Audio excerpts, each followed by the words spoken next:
यह बात सच है कि भूल करके इंसान कुछ सीखता है, परंतु इसका मतलब यह नहीं कि वह जीवन भर भूल करता रहे और कहे कि हम सीख रहे हैं। कृष्ण कहते हैं, जब मेहनत करने के बाद भी सपने पूरे नहीं होते तो रास्ता बदलिए, सिद्धांत नहीं।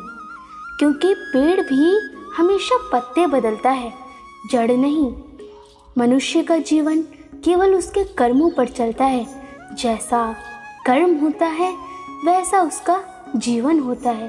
अमीर बनने के लिए एक एक क्षण संग्रह करना पड़ता है, किंतु अमर बनने के लिए एक एक कण बांटना पड़ता है।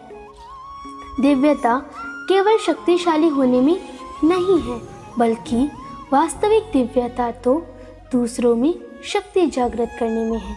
कृष्ण कहते हैं, जो दूसरों की तकलीफों को समझते हैं, जिनमें दया है, दिल से अच्छे हैं, उन्हें दोबारा जन्म नहीं लेना पड़ता। एक बार माफ़ करके अच्छे बन जाओ, पर दोबारा उसी इंसान पर भरोसा करके बेवकूफ़ कभी मत बनना।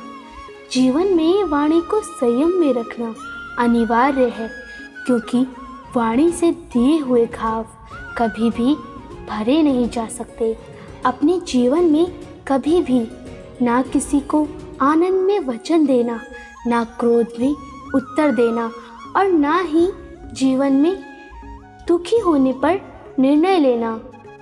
जीवन में आधे दुख इस वजह से आते हैं क्योंकि हमने उनसे आशाएं रखी जिनसे हमें नहीं रखनी चाहिए थी। जीवन में समय चाहे जैसा भी हो, परिवार के साथ रहो। सुख हो तो बढ़ जाता है, दुख हो तो बट जाता है। अगर व्यक्ति शिक्षा से पहले संस्कार, व्यापार से पहले व्यवहार और भगवान से पहले माता पिता को पहचान ले, तो मान लो इस जीवन में कोई कठिनाई है ही नहीं। कृष्ण कहते हैं, जिंदगी में सब कुछ खत्म होने जैसा कुछ है ही नहीं। हमेशा एक नई शुरुआत हमारा इंतज़ार कर रही होती है।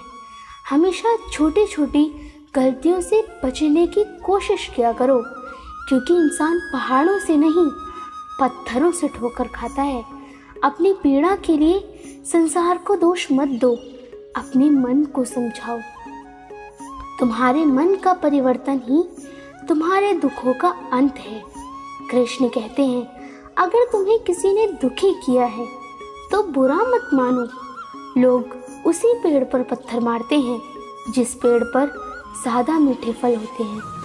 संदेह की स्याही से संबंध के पृष्ठ पर कभी शुभ अंकित नहीं होता। इसलिए अपने मन के विचार और संबंधों का आधार दोनों ही शुभ रखें। इच्छा पूरी नहीं होती तो क्रोध बढ़ता है, और इच्छा पूरी होती है तो लोभ बढ़ता है। इसलिए जीवन की हर स्थिति में धैर्य बनाए रखें। कृष्ण ने दुष्टों को भी अपनी गलती सुधारने का एक मौका तो ज़रूर दिया था, क्योंकि वो इंसान को नहीं बल्कि उसके अंदर की बुराई को मारना चाहते थे। कृष्ण कहते हैं, जो हुआ अच्छा हुआ, जो होगा अच्छा होगा। स्वयं को मुझ पर छोड़ दो, अपने कर्म पर ध्यान रखो। कर्म ऐसा जो स्वार्थ रहित, पाप रहित हो। हर किसी के अंदर अपनी ताकत और अपनी कमज़ोरी होती है। मछली जंगल में दौड़ नहीं सकती और शेर पानी में राजा नहीं बन सकता। इसलिए अहमियत सभी को देनी चाहिए।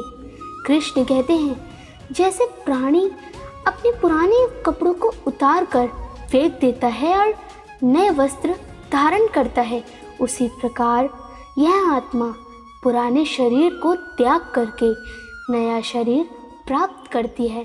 तुम उसके लिए शोक करते हो जो शोक करने के योग्य नहीं, और फिर भी ज्ञान की बातें करते हो। बुद्धिमान व्यक्ति ना जीवित और ना ही मृत व्यक्ति के लिए शोक करते हैं। आत्मा ना तो जन्म लेती है, ना कभी मरती है, और ना ही उसे जलाया जा सकता है, ना ही पानी से गीला किया जा सकता है। आत्मा अमर है और अविनाशी है।